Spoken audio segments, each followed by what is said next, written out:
I'm Device from Astralis, and welcome to Thorin's YouTube channel. It's a choke-free zone. Right, episode 55 of Counterpoints. The glorious return of Max Melit. Some would say he never left. Exactly. Maybe like since it's episode 55, like when Michael Jordan made his return to the NBA, and I think in like his second or third game was when he played the Knicks, and he dropped the double nickel on him, 55. Probably not, to be honest. Everywhere, because here's the problem. Here's the problem. Michael Jordan was definitely the first choice for the Knicks team, the Bulls team, and they really, really needed him for that. Whereas we do need you, Max, but mainly because Moses could only do this episode at 11 AM his time. And I don't know if you've seen how hard it is to actually schedule guests for a show that's at the time of their choosing, but trying to message pro players who aren't in the major to be like, A, have you watched the major? And B, if so, can you wake up at 11 AM tomorrow and talk about it? Like, the odds on getting a yes to both of those questions is so outrageously low. It's like, I only tried about 3 people, and then when they all just kept saying one variant of no, I was like, just going to message someone who actually lives in a part of the world where it would be reasonable to potentially be awake right now. Right? Sound. And see, can they speak intelligently about the major? That's the key. Oh, there it is. Thank God, Moses. There was like a hidden compliment there somewhere for me. Appreciate the thing there is, right? I mean, we've set the bar as low as pro players. So. For sure. I did betray my usual nature there, Moses, because you know the rule I told you that we actually have on By the Numbers, which is that if you ever have like a straight fire comment, you never hold it back no matter what, because obviously that's all that show is. Like, we don't have guests, you know. Well, obviously when you said that, I did just think in my brain about doing the zinger of like, yeah, but we couldn't get one of them either, Moses. So anyway, Max, like, but to be fair, as I said, he is the guest filling in last minute, not least because, like, here's the thing: we did a lot of episodes that were 2-man episodes. But the problem is, I'm really reamed out today, so I can't go back to that now. Like, I can't talk for half. Can't have that level of commitment. It's a bit much to invest in when you're feeling reamed out. Listen, I'm reamed out as well. I had a tough time waking up this morning. Right. So here's the thing. I don't want to do one of those rubbish ones where we just talk about like all the teams who are in the last stage. So what I think we do is this. Talk about the teams who are in the last stage, but have made it to the next stage. So we'll do it like that. We'll talk about what they've done so far, and then we'll project forward into the future. So it'll be like half preview, not half review, because we're not going to go game by game, but, you know, what people thought of the teams generally, etc. So actually, I want to start off, Moses, with the team that was supposed to end their Cinderella run in the last stage. It's obviously Complexity, because just making it to the stage before was supposed to be like, good run for them, you know. Like, I actually, funnily enough, had them as a team. I actually had I'll tell people right now, I had them going 0-3. I thought what'll happen is they'll just get exposed. Plus, to be fair, this is why actually, like, Pick'ems, it's funny that Valve's picked this particular system, because it's the worst possible system to give anyone satisfaction in Pick'ems, because you can't know who's going to play who, and as a result, you can actually never predict who's going to go, like, 3-1, 3-0. Like, all you can really try and do is say who's going to get out and who's going to fail, basically. So what did you actually think of Complexity overall, then? Because obviously, if people remember, in the Challenger stage, all they did is just play Inferno in every single game, and then they got here, and then they won 3-0, so obviously pretty unexpected. So what do you think? I think, well, there's 2 things. One, I think it's super impressive, and I think it's actually, they kind of got fortunate that they only played Inferno through the Challenger stage, because they've shown that they have actually, maybe not a deep map pool, and we have yet to see like how good they can actually, what kind of competition they can actually beat on some of those extra maps, but they've shown that they're competent on other maps and they can actually play them, which is a surprise to everyone. Obviously, the uppercut on Nuke against Big was huge, Cash against G2 was huge, and those are 2 maps where they probably should have had even better wins. They kind of gave up, especially against the G2. They gave up a lot of extra rounds.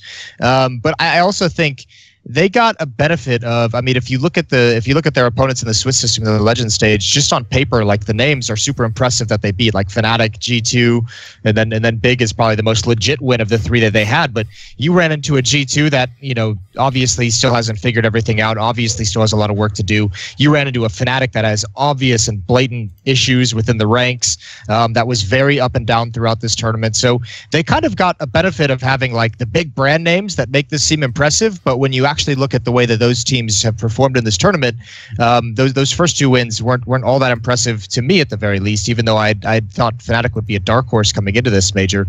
Big was the best win that they had, and what a dominant, you know, first half it was, almost kind of letting him come back into it. But I think, you know, this is also I think it shows a difference between, you know, a lot of this major has kind of exposed the fact that these younger players and younger teams just are hungrier and are more willing to work hard.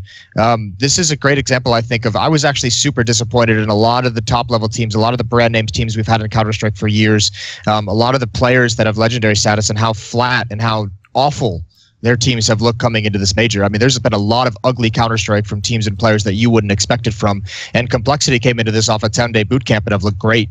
And it helps that they have their young stars firing on all cylinders as well.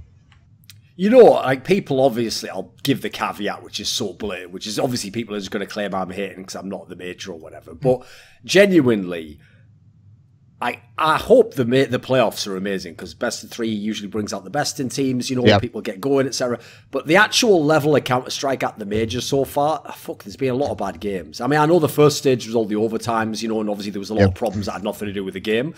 But yeah, generally there's been a lot of like really weird games where you think, fuck, this matchup looks so great, and it's just flat as hell, you know. I think you can tell which teams put some work in during the player break, or which teams put some real work in, like during a 10-day boot camp right ahead of Stockholm, and you can tell which teams just kind of just blew it off. And unfortunately, it feels like there's a lot of like big names that kind of blew off that time coming into the major, which is disappointing. But I think that the tough part is some of the coolest Counter-Strike we've seen in terms of like tactical, in terms of innovative, has been, you know, teams like Complexity, teams like Big, teams like Rogue. I think like the lower level teams have come in with some really cool things, and then you add in individual players who have had potential for, you know, a while, finally realizing some of that potential, and you can see why they're dangerous. You know, they're the ones coming in with kind of the new stuff, and that at the very least has been fun to watch. But I'm with you. I've been super disappointed in teams like Mouse Sports. Obviously, I was really disappointed in Faze when they first started things off. They've kind of turned it around. You know. Yeah, it just seems like there hasn't been a whole lot of innovation from some of these top teams who should have the time and the resources to do that. You know what one thing I thought I would mention briefly on this, because I don't have a whole lot of Complexity myself because they didn't play many games, just haven't seen that much. Like legit, fair play to them for winning the games. But one note I thought I would make was when I was looking through these games. So if people remember the narrative, when they played Fnatic in the first game, Fnatic played them on Inferno, the map they'd played all the times in the first stage, and cause Fnatic got not just beaten but completely blown out, everyone was like, you fucking idiot, oh exist, you moron, which is bizarre to me because Inferno is absolutely one of Fnatic's best maps. Yeah. But even more bizarre is in the second game when they played G2, I think in part because of that exact storyline.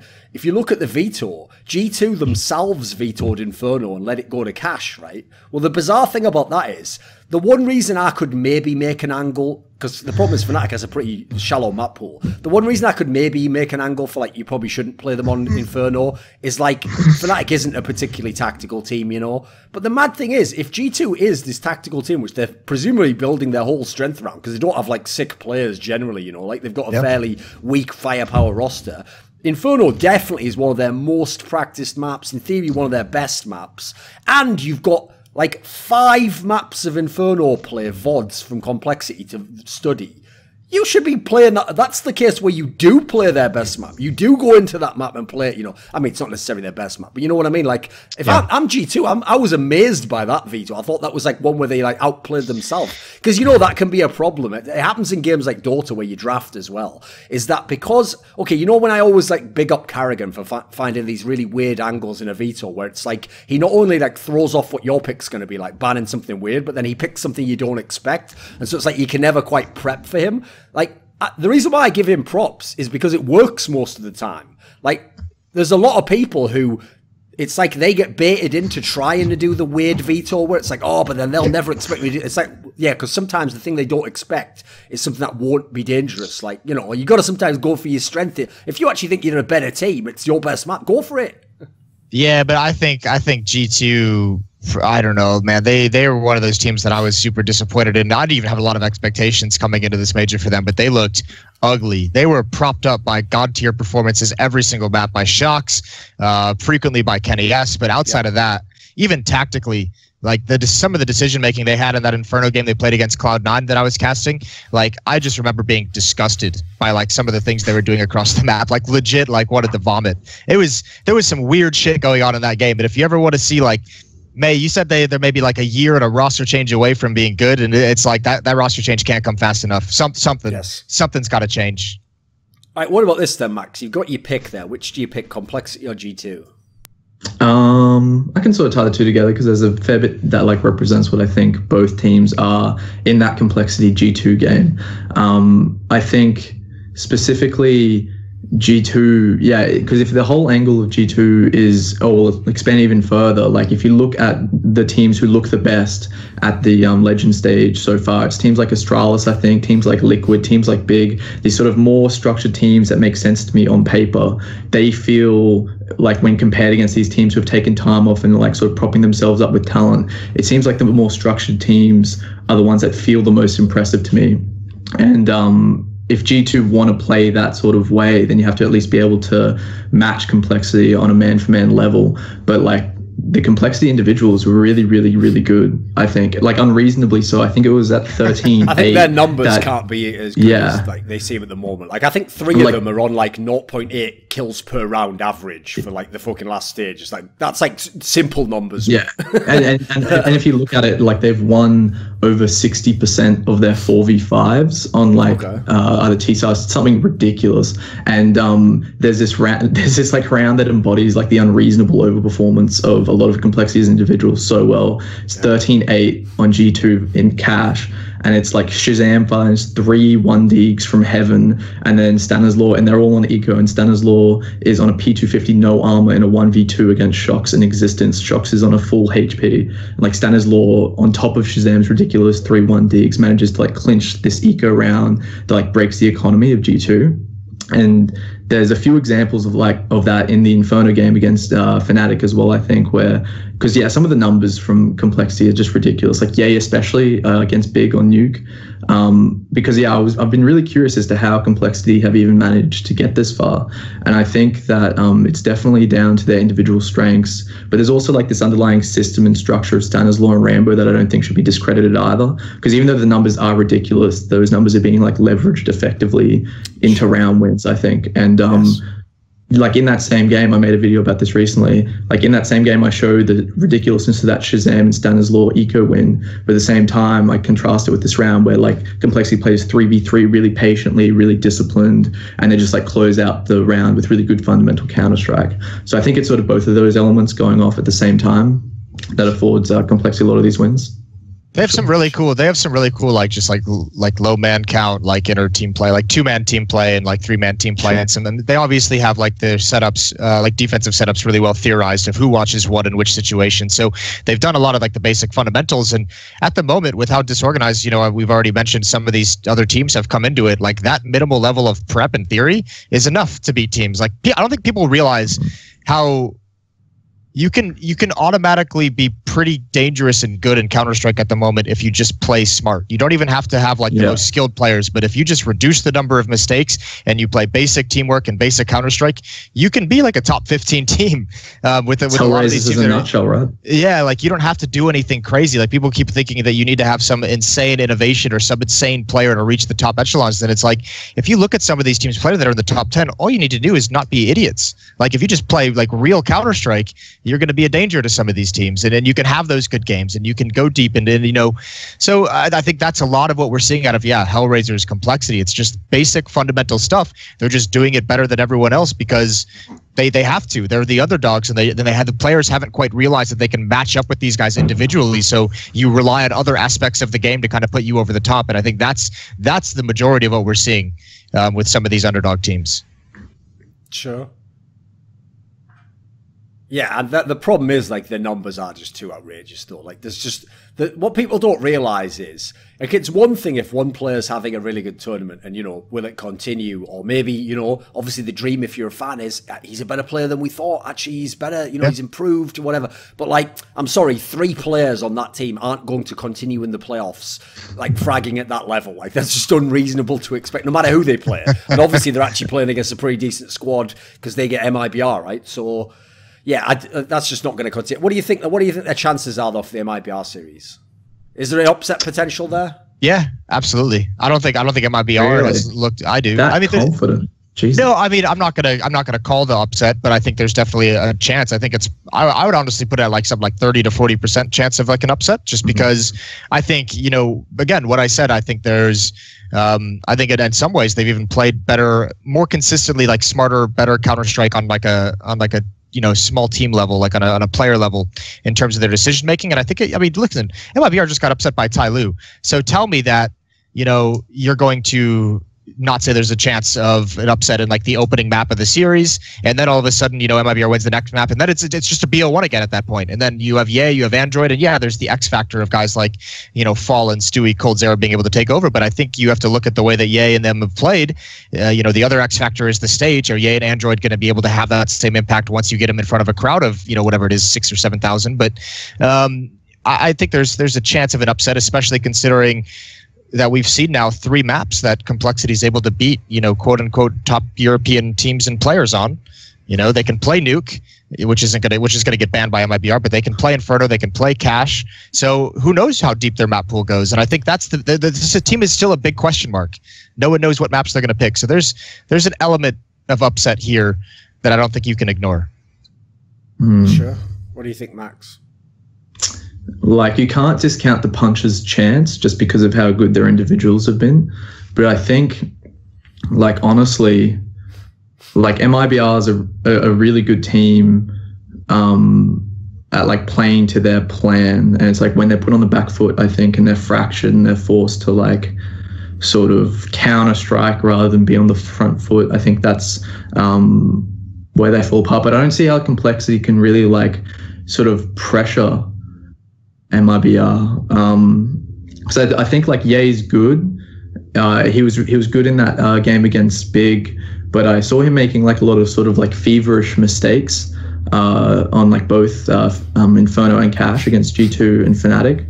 And while I think Complexity definitely have like a good sort of adherence to Stanislaus' calls and they understand what brand of Counter-Strike they want to play, I think the stage will like, yeah, you're talking about people who are like getting up to that level, and even though they have like the calming veteran hands, I think based on how sort of like excitable they were in just the legend stage, I think there'll be a lot more for MiBR to capitalize on, with maybe like a drop in individual form and like more scattered play being on a bigger stage. So I wouldn't be surprised if it's like a dominant 2-0 from MiBR. Yeah. Here's the thing, like, I'll go on the MiBR side first. If I just view MiBR in isolation, I don't think they've looked that great at this major, to be honest. Like, I actually think they got way overhyped going into that Stockholm tournament, because what happened was they played the dog shit Zotac Cup when none of the teams were relevant. So, okay, great, won that competitive as he should, held serve as it were, well done. But, you know, nothing. I don't know why everyone got hyped about that. Like, holy shit, Fallen's back. Who's he open against? What are you talking about? He's playing MVP Project, you daft cunt. You know, like, I don't think, it's not like he was going 1-11 against Asian teams, was he, you idiot? So anyway, after that, they came into the Stockholm event. And if you remember, the hype was they beat Mouse Sports. Sure, that's a team that is ranked, but as we've now seen, not really that crazy, is it? Look at Mouse Sports and Snacks got there. They're losing to G2 in best of 3. Just a joke there. Obviously now they've lost to, who the fuck did they lose to? This they went 0-3 in this one. They didn't get to the best of 3. So yeah, generally, and they obviously got smashed in 2 maps by North. Like, yeah, this is not actually that impressive. So then they played Astralis. And because they made like, no, wait a second. Yes, they did. They played Astralis, and because one map was closed, people went, they're back! They are back! It's like, if that's back for you, then God forbid they have a bad tournament. Because to me, like, I'm kind of with you there, Max. The reason I don't have much confidence in MiBR is because the players on paper look fire. Like, it's the same as the NIP lineup. Like, it should have been way better earlier. But, like, what is the core strength of the team? Because the core strength of the old team was the opposite. It's like, right, we can start slow and we can grind our way back into a game. Or like, even if you're up really big, we never give up, you know. And like, crucially, obviously, because we are so amazing at like disadvantaged situations, we never lose that confidence. This team loses confidence like a motherfucker. I mean, think about it. G2 I thought was appalling at this major. And G2 almost won a map against them. Their pick, no less. Like, so this is outrageous stuff. So yeah, I think this is an example of a team where, like, I think they're pretty flawed. I can see that. I actually do think Yanko's, like, tuned them up a bit. But he's not a fucking miracle worker. He's just a coach, you know. Like, you can tell a guy to shoot someone in the head, but you can't make him dink, as the fucking straight fire paraphrase would go, I guess. There we go. I mean, I know for me, this MiBR team, I mean, I'll just straight up admit, and I knew this going into it, because I saw your tweets about the prediction, as I say, the analysts all got caught up in hearing that, you know, MiBR was good in Dust 2. And I don't know about the other guys, but for me personally, I hadn't heard that at all. The reason I predicted him is probably just because I got caught up in the romance of the situation. Because here's the thing, it wasn't Fallen's numbers that made me say, oh, he looks like he's back. It was, you know, even in that game they lost against Tyloo, you finally saw him coming around the edge of his smoke and doing a quick scope and falling back and then coming right back through it. And you finally saw him getting aggressive and assertive in situations that we haven't seen for 6 months. And that was the most exciting part for me. I think, you know, I know that was one of, you know, just from talking to him and stuff, I know that was one of Yanko's number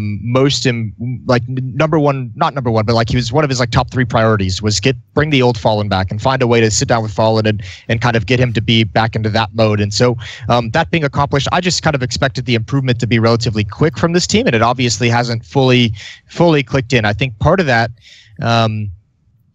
I think a lot of it is the fact, you know, what did we always say before Yanko joined this team? If you're going to get MiBR back to the top, you need Fallen to be back in his shape, and you need Fur as well. And that's the one that's still missing is Fur. I don't know what it is, if he hasn't adjusted enough or you know, whatever it might be. He's not having a huge impact in these games, and he was a big piece of that puzzle for a long time with how aggressive he was. And yeah, that's not going to last forever. You know, Fur was never going to be able to keep pushing round after round, game and map after map, but you know, he's got to find some other way to have an impact, and I haven't quite seen it yet that feels good. So there are some worrying signs, but I think it's just happening slower than everyone expected. But I still think MiBR is going to get there. You know, obviously, you just like to have it for the major.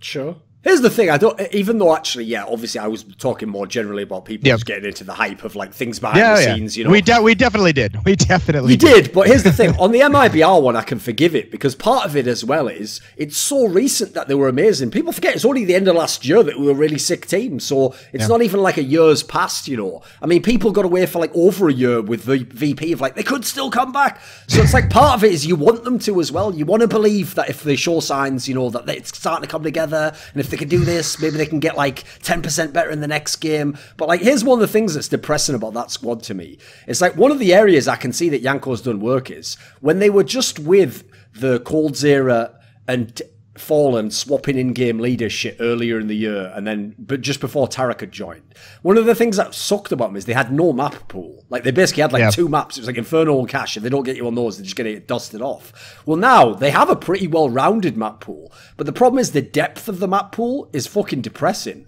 Like basically, I know people are going to think this is a joke, but actually Dust 2 probably is their best map. Like that's the map where most teams don't like it, and therefore if they get you on it, they look like one of the best Dust 2 teams. I ignore that 16-0. It's Astralis, that could happen. So you look at it, like their best maps are like Inferno, Dust 2. Those are 2 maps they've gotten rocked on in this tournament. Like I'm really concerned about where their map pool goes. The only thing is though, the upside for them is they're playing complexity. Like they're playing a team where I think there's so many factors you can build against complex. Like I'll give you one for example. I have made a career out of picking against rookies into playoff scenarios. And what's funny is everyone right now is going to go, idiot, I remember when he got this wrong. Yeah, you remember the ones I got wrong because like that happens like 5% of the time. That like a bunch of rookies just go insane through the 99% of the time. That's where I'm making my. That's why I say I make a living off it. And that's where if you got a team where all 5 players have never been in a playoff of a major, and 3 of them are just complete rookies to majors in general, like I'm going to go ahead and pick that team all day long to underperform. And then, if you're MiBR, it's kind of like in line with what you were saying before. If you're MiBR, you don't even have to play that great. You just have to basically hold your serve. Just hold your nerve, play a calm game. Even if they get up late, we know it's going to come back to us. It's like you can basically set your clock by the fact that some of these players are going to have a letdown, going to make mistakes. Some of them might even go the other way. Like, you make the mistake because you spent the whole 3 days psyching yourself up that you're not going to be the guy who chokes. So now you're trying all the hero plays and stupid flanks and stuff that, you know, you wouldn't normally do, but you don't trust that you can play your normal game. So I'll say this as well, because here's one of the other good things from MiBR is they had that kind of a little bit of a wild qualification stage to get here, but they played what? They lost to Tyloo, they beat Mouse Sports, they beat G2, that's all fine. They lost to Astralis, and then they had to play NIP. So they didn't get an easy route to qualify through with between an NIP that has Force and Gerard especially playing well, and Astralis, and then obviously the crazy upset by Tyler. But even Mousesports and G2 had their elements of danger going into the matches at the very least. But you look at where they are in the bracket. The fact that this bracket wasn't seeded gives them like the easiest route that you could possibly ever want. This is like reminiscent but it was by the PGL Buchholz thing though. Yeah, well, so apparently they had to play that team. I didn't know that myself. But by the way, in the system, because of the Buchholz, Complexity was the best team at the tournament. Yes. They were seeded number 1, and MiBR was seeded the worst. Yes. Which is absolutely a mental thing to do. So they play Complexity and then Big Navi, and every match at this stage is going to be tough. But you got to, if you're at MiBR, you're just like, oh, we don't have to play Astralis, Faze, or Liquid until the grand final. That's sick. Those are like the 3 best teams, that are like 3 of the best teams at this event. Yes, that's great. That bracket is just. If you're anyone in the top half, you should absolutely be thinking like route to the finals is laid bare. It doesn't matter who I'm playing now. I've got mad confidence because if I was ever going to do anything, this is the best possible bracket to do. Everyone on that side of the bracket is beatable, and then you look at the other side, and you would say Astralis and Liquid is going to be like. They are so difficult to win those. Faze is going to be pretty tough. Hellraisers as well would be pretty tough. So that bottom half of the bracket is just so stacked at the moment. Oh, sure. I think the only team I would probably swap is like move Liquid away from Astralis, because I think even if you look at these like all these games, like there's none of them to me except for maybe the MiBR Complexity one that's like more than an 80-20, to me, like Big Navi could be like 60-40, 70-30, Liquid Hellraisers with the way Hellraisers have been playing, that's like a 70-30, Astralis Faze, like none of them I don't think are complete stomps. And I think even thanks like for the spoiler for the next 3 series, but okay. Yeah, but just we're touching on this general point now. Sure. Yeah. Yeah. And it's just like I don't think you can like add the caveat of the bracket in any way to whatever team wins based on the way the like playoffs have been structured. Like, I think if MiBR wins, they have to beat Navi probably, right? That's legit. Wait a minute. Here's the thing. You're right. No, this is actually the problem with that bracket. Is like this is why it sucks that MiBR has been so bad for the last year. Because what happened, 9 months, is because what happens is everyone still sees the name, and even though it's not SK, in their brain it goes Fallen Cold Zero, and they always give them the status. Whereas the problem is, like, MiBR has done literally nothing to suggest they're an elite team. Navi is looking, I'm going to talk about him in a second, he looks like shit at this tournament. So if those are the big names on your side of the bracket, and then the other teams are big and complex, that's a fucking whack bracket. Like, I'm going to go ahead and say that might be the worst side of a bracket in the fucking history of a major. Would you say it's worse than Krakow? What was Immortals' route to the finals? It was you're right. Virtus That was Pro the in one the with semis, and then big in the quarters. Right. That one should be the worst, I guess. Poker. Cluj-Napoca had Astralis at least, though. It had Astralis and Navi on one side. So that wasn't crazy, but, Astralis was still an elite team. And by the way, back at the end of 2015, the Counter-Strike scene still wasn't even deep enough to have like an 8-team bracket of competitive teams. It was like, it was like maybe 5 teams that you would think could really be competitive in a semifinal. So let's pretend that if like Navi beats Big, beats MiBR, and then beats Liquid in the grand finals to win it, is that like an underwhelming victory for them? Because that would be like, in theory, the worst case scenario. If they beat Big, MiBR, and Team and Liquid, yeah. None of that's happening. But I mean, the problem with that scenario is that is on the problem is that takes so many upsets to get that, Max. And that is like when people say to me, that's like the worst case scenario. Do you want to know one of the classic things that does tilt me? I'll just fully admit it, is when I get idiots who this is their real comeback to me, right? Say there's a player that I think shit at the moment. So like an obvious example in the past would have been like Freiburg when he was at his worst, right? The people who, this is a real thought that comes into their brain that they think needs to be expressed to the world. They go, what would you, I'd love to see your face if Freiburg just became the best player in the world tomorrow. It's like, what even is this? What even is that comment? What does it mean? Like, I'll just do the same thing. Like, are you sad about your dad dying? Love it if you were just in hell tomorrow and you saw it, the devil torture him. Like, what even is that? It's just some mad fantasy, isn't it? Like, it's not going to happen. It's so implausible. It's like, you spent your whole life saying God doesn't exist. Imagine if God just did exist. It's like, sound, well, brilliant there. Got him! Just like, what even is that? Oh, that's fucking awesome. I'll answer your question, Max, because I don't think it would be a bad bracket, because here's the reason why. The difference between, like, if you just look at big here and big at PGL Krakow, like, remember the reason why that was such kind of like a weak quarterfinal matchup for Immortals in that tournament, I believe it was quarterfinals, was because Big made it through that group stage playing Inferno 3 times, and that was the infamous, the little jump bug that they had. That if you go back and watch those VODs, or if you just remember to a year ago, they had that so ingrained into the way they played the map and they played the tactics that it was such a big part of their gameplay.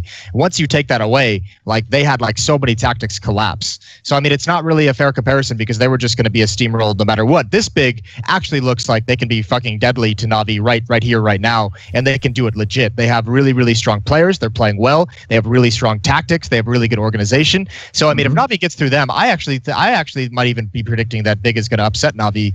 Because I think that's going to be a really rough matchup. I think MiBR can still provide some obstacle. Sure. And that, I mean, no matter who you play in the finals, Liquid or Astralis, more than likely, both of those teams are like fucking god tier. Those are what do you call them? Sure. The S tier teams. Yeah, like those are the two teams that you just say, fuck me, no matter who we get is going to be a goddamn bloodbath.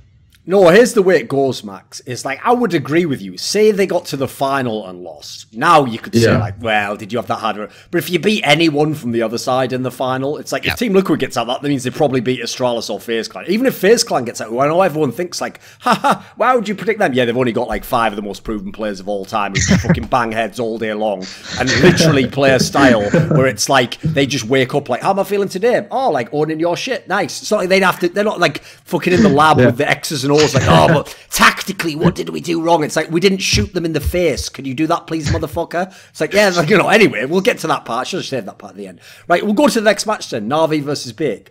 So, spoiler, Max doesn't think it's anything above a 70-30, I think was the line, right? So, come on, why is that? Because I can tell you... Maybe 60-40. Maybe 60-40. I can tell you, I know a young man, we'll call him Legia as a code name, so everyone doesn't know who it is. My source, anonymous source. We'll call him Legia X, right?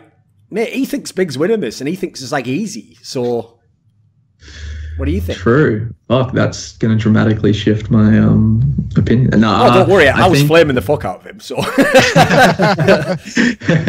I've told coaches before, don't directly message me unless you want the truth. It's like that. There's like a great saying in like Indian philosophy, which is like, to learn you have to be hurt. It's like, that's basically how I operate matters. It's also why I had to close down that. Actually, it's also why I had to close down that after school mentorship program.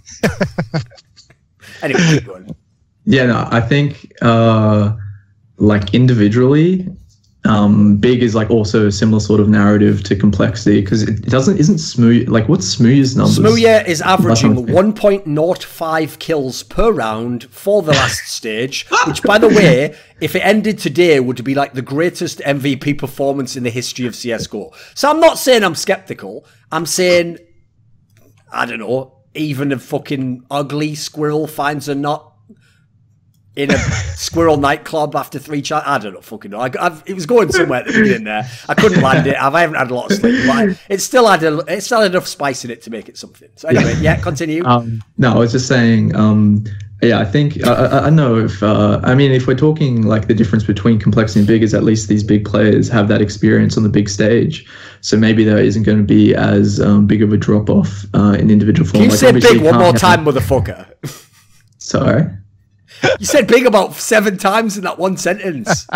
Well, I think I used it as a team and then as an adjective. Yes. So that was the confusion. I've done it so many times while casting. I fucking hate this team name. It should be BIG or something, because then it's like a noun. Anyway, I essentially think that like it's going to be a close match because Navi definitely have been showing signs of weakness, and I think that overall a team that's really well structured and clean with their executes and being able to like punish the looseness that's been starting to show up on both sides of the map for Navi, then I definitely think Big have a shot in it. But at the same time, you can't discount the individual players of Navi. Even with Edward underperforming a fair bit, like Electronic and Simple Man, they can stomp the shit in of any single team in the world, let alone a team that has Tizian and Gobi in it. So I mean, the Electronic and Simple are the only reason Navi's like even at this stage of the tournament. Everything else has looked like garbage. I think that the scary thing is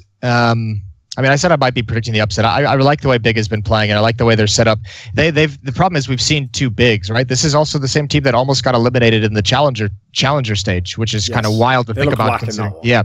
So we've seen two different versions of Big. We've seen, the one where, through maps, Smooya is the only player getting kills. Remember when Complexity beat Big, Smooya was like 16-4. His next closest teammate had like 3 or 4 frags. And obviously that's not going to happen every single map, but you can't, that kind of Big, those performances cannot come out in this stage. Like that has to be done. That has to be behind them. So if you're going to predict them to upset, or if Legia is going to be picking them to win, he's got to be pretty damn confident that's not going to happen. But I just think, both these teams at times have just looked not great. And then obviously when you have the players clicking, when you have Electronic and Simple bailing you out, the problem is once you get to the semifinals, or for Navi's case, maybe the finals. And actually, I think actually the quarterfinal will be more difficult for Navi than the semifinal will be.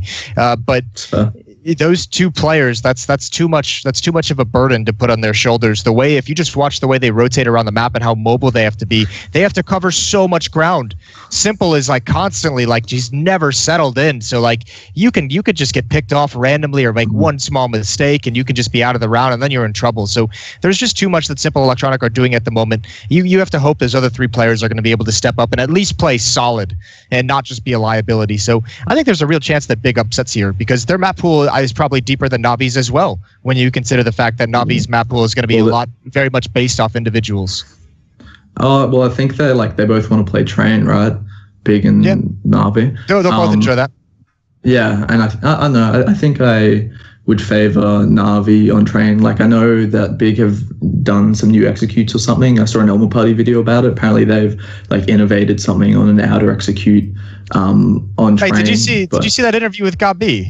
Where he said, if I say it's true because I've tested it 500 times. And he is the kind of nerd that will sit in a server and test something 500 times. Like he will do that.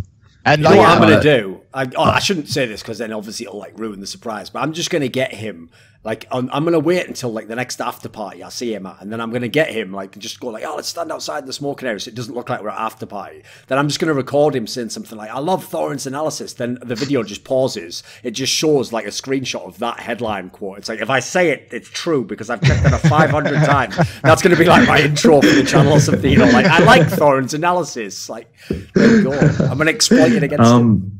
Well, I'm going to raise your girl B with the Edward, your girl B interview with the Edward interview that was on Zeus's vlog. Have you seen that? No. It's the most, to me, because I don't understand the way in which, obviously the nuances of the language, it was translated and a cultural thing as well. But Zeus literally is just Edward, why don't you get kills on the server? And then Edward goes on this big sort of tirade about how he doesn't. Yo, les noobs, do you think that it's easy to be does he do something equivalent to that basically? Because the thing people don't know, by the way, is Edward, this is one of the reasons it's kind of sad that everyone's not just making fun of him for not fragging. They kind of make fun of him because he does a lot of boneheaded plays, to be honest. But people don't know Edward is actually a very intelligent person. He's the sort of person who's very well read on Russian literature and a deep thinker. So that's why it's even more tragic, sadly, that he's the one who's getting flamed for seeming like a moron in the game. So did he have a very in-depth answer to it? What were the gist? Yeah, it was brutally. No, it was pretty much just there are these patterns in my head that are bad and stop me from fragging, and so I'm working with a psychologist to remove those patterns. All right. Fuck? Why is this some kind of what is he the next star of Pi? Jesus. No, they come into a fucking his room and he's just on all fours like a rat in a maze, just being electrocuted away from fucking certain spots on the map. And Zeus has just got a cattle prod. And he's just okay, yes. If we ever see Edward with a fucking drill pointed to his temple, we know what's happening there. He's gonna unlock Wall Street. It literally seemed like Zeus was almost. By the way, someone out there. Oh, probably. But quickly, if anyone out there, if he does make a boneheaded play and they do one of those reaction shots where he's looking all confused, someone please just do the edit with that fucking, the Seth Gafferakis or whatever, with all the mathematical symbols and shit just flying around. And he's just trying to figure out what the correct play is. That's so mental. So, here's the thing, Max. That's one of the things people don't realise. Even Richard, who, as you can tell, is not a fan of Zeus, has to give it up to Zeus on that respect, because Richard says it in a disparaging way, all he does is just he's a drill sergeant who screams at him. That is not a fucking lacking quality in the modern day. There are very few people. Like, what's sick is, in the modern day, it goes the other way. Like, you know how many in-game leaders I know from NA who know the tactics and they have a good sense of what you should do and they've scouted the opponent, and then you ask them, like, why certain mistakes happened, and they were like, yeah, they just didn't really listen to me on that one. It's like, why? What do you mean they didn't listen? Like, you make them listen. Like, there's not an option not to listen. Like, you can't just go, like, the fucking player can't just turn to the in-game leader and go, yeah, I'm going to veto that and just do whatever I want this round. They go, oh, well, fair play.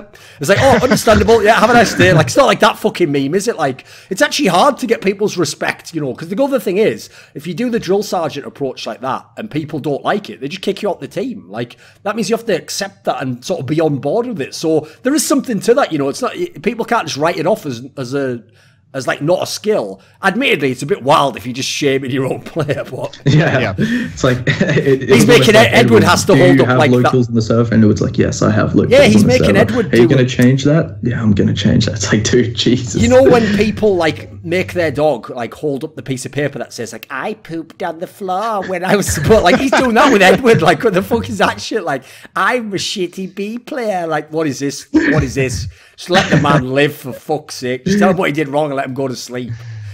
That's the other thing. You just know.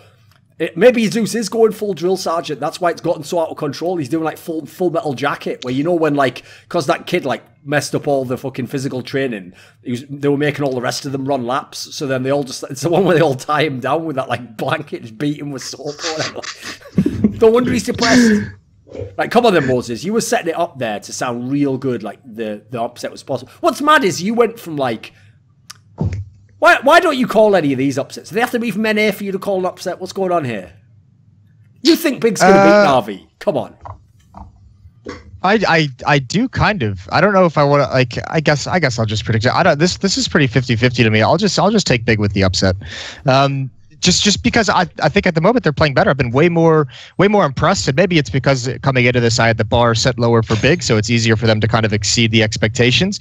But you know, if you get, I actually think this Big team probably has deeper talent than Navi. Like, outside of, you know, simple electronic, I don't, you know, and the peaks that they go at, there's no one that can compare with those peaks on Big. But if you take into factor the way Edward is playing, the way Zeus is playing, and even Flamey has been pretty quiet, impactful, but quiet in terms of sheer volume. I look at guys like Tapson. I look at Smuya, who has been great. I look at, you know, Nex, who's been solid throughout this event. He's had a couple of shadow game or, like, you know, ghost games, but he's played well overall, especially. Yeah, God B, for whatever reason, is like a god tier fragging in-game leader at the moment. But I look at this and I see they can stack up with fragging power across all 5 players, and I think that Big will be better in terms of how they actually play the game, in terms of making smart decisions, in terms of the way they rotate and the way they're going to be planned and set up for this match. Then I think Big will be able to take it. I think Navi's going to stumble a little bit in this, or a lot, as it would eliminate them. Yeah, I'm interested how the veto will go, because I think Big could, like, doesn't Navi have an 06 record on Dust 2 or something like that? Yeah. Like, they just back themselves. And remember, they're going to ban Cash no matter what.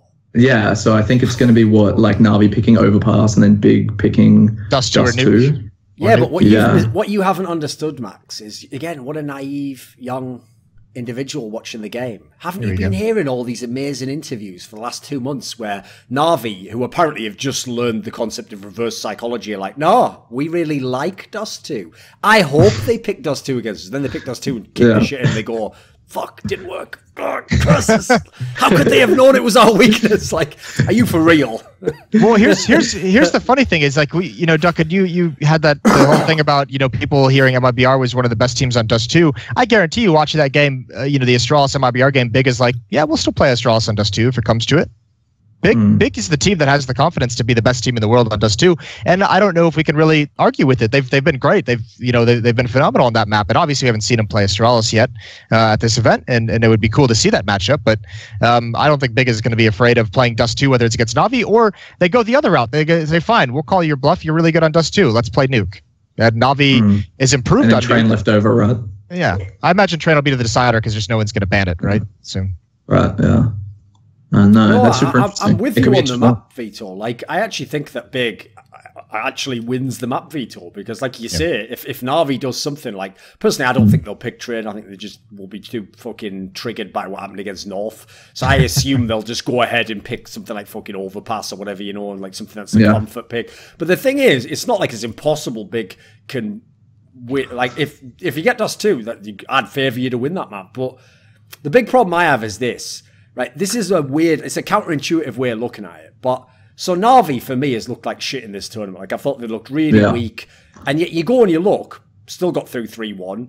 Played Astralis, Faze, Nip, and Fnatic. That's like, that's Navi in a nutshell. Like, how are you winning these games if you're shit? Like, these are actually, like, good opponents on maps that they can play. It's like, the fact, it's inexplicable how they do it, but if anything, that is the Navi way, isn't it? Like, the fact that they do all those 4 spies and they just work so often, it's ridiculous. Well, I mean, it helps that you're bailed out with simple and electronic, because I think you're going to need a god tier performance from one of those guys to be big in a series. You know, Moses, when people say, like, one player can't win a game, two of them going fucking balls deep's pretty good, though, isn't it? As Hellraisers showed us this tournament. Like, that's what people don't think. They think, yeah, it's just one. All right, shall I add another one? Well played, you win.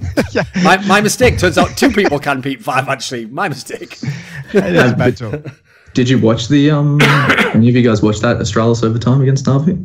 It was a fucking unreasonable game of Counter-Strike. Like, I've watched dude, Navi's, I don't remember Navi's approach to playing Inferno is just some of the like wackiest shit ever. I think it's only against Astralis, maybe. It's wild, isn't it? They just like fucking just back themselves so hard on gamble stacking either side. They like force buy just so relentlessly.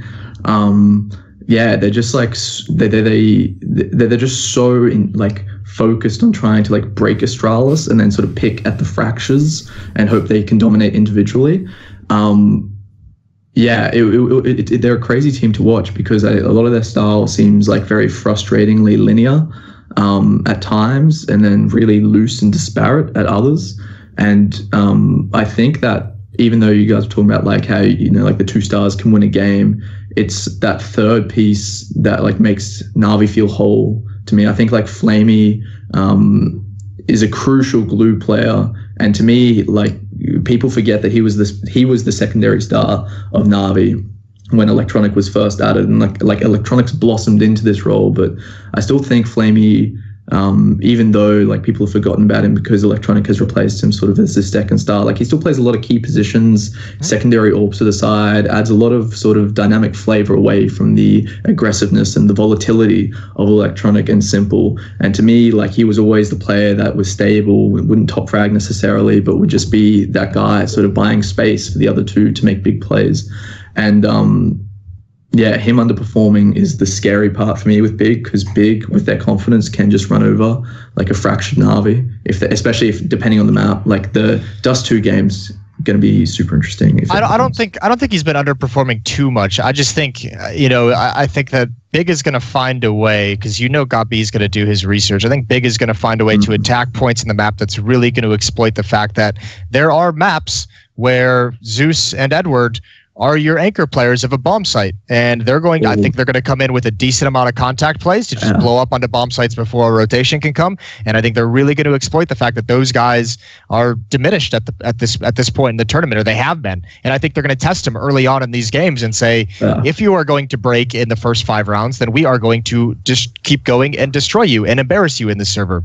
As to Navi's Inferno, I think it's actually cool. I love watching Navi play against Astralis because I think they're one of the few, if not the only team who really understands the arithmetic of playing against Astralis, which is that if Astralis get the economic advantage early in a game, you have to be willing to lose 4 or 5 rounds in a row, but trade kills well enough to take out 3 or 4 of them. You have to be willing to lose those 4 rounds and stay mentally strong enough to know we're going to lose these, but we're going to have your economy right on the edge. So when we finally turn the tides, when we finally win a clutch, or when we finally break you, then we'll get the op out of Device's hands. And then the map opens up so much more. Then we don't have to worry about it. We don't have to think about where Device is going to be and how mobile he is and how consistent he is. You know, the funny thing is, Moses, is like, I've told this story before about how certain players behind the scenes, like have always been sort of device haters. You know, it's usually the ones who have the opposite playing style. You know, they're like flashy and like all the aim duels. So as a result, like people like that, by the way, nearly always, the way they justify the fact that they're aggressive all the time is they make it like, oh, I'm a man, you know, like I play aggressive, I do what I want, I make the situation happen, you know, which is a cool way to do it, I guess. It's its own ethos, right? But the problem is those sorts of players are just like the fanboys on fucking HLTV.org who hate device. They're like, oh, he's just going for exit kills, he's playing like a pussy, like, why did he save that gun? What's hilarious is, you go talk to any of the top coaches, and they fucking gush over device like nobody in this fucking chat would. Like, they dream about a player who, like, only takes the AWP shots that make sense, like, doesn't, like, overextend, saves every time it's the correct time. Like, dude, this is like their wet dream of an AWP, you know? Utility usage. May, if you told me to start a team with Simple or Device as your AWPer, I'd have to consider it. I would have to sit there and I'd have to really weigh the benefits and the cons. Fuck that, dude. Simple 9 times out of 10. Because his point is he's actually allowed to pick competent players to play with him, not like Navi type scenario. Yeah, it's not like it's sort of in a lineup. I mean, by the way, that 16-0 Astralis over MiBR, that's all Device. Dude, he was doing nothing flashy. He was just chilling. He was just hitting every shot that came his way, reading the game. That was a work of art. And it's not necessarily a demo worth going back and watching, obviously, because they got destroyed. But MiBR tried some pretty creative strategies early on that T side and just got shut down, whether it was somewhere else, but like Device for the most part. I think it was something like 16-5, like 9 rounds in, like he was just bagging him out. Like, what are you supposed to do? And that's kind of why I think, you know, it's easy for us to just kind of wipe that game out of our memories. I don't use that game to rate Astralis's or MiBR's does too, because when I look at that, I'm just like, how are you supposed to beat the Device that came into this server today? Like, I don't think you can.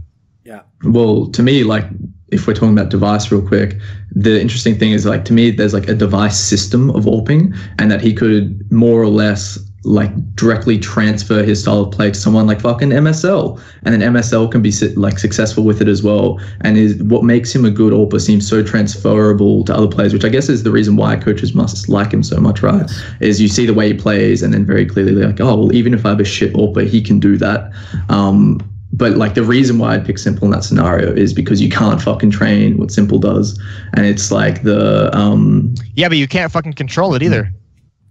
Oh yeah, I don't know. Maybe the right set of players. You don't know. I'm still like a naive optimist for like Simple just being a true like transient type figure in the game for an extended period of time. This is an example where two people are talking past each other. Like, Moses fully acknowledges that Simple is a better player than Device. His point is just, if you were constructing a team with the logic being, you know, I want to win every game if possible, I want to win every tournament. Oh, true. He would pick Device in like as much as... I think his point is like, if I had to pick the AWPer, I'd pick Device because, you know, like I'm going to get all these like great efficiency, fundamental, and then the idea is I'm going to make a good team with it, you know. So both of you are making valid points, just you both having a different discussion there.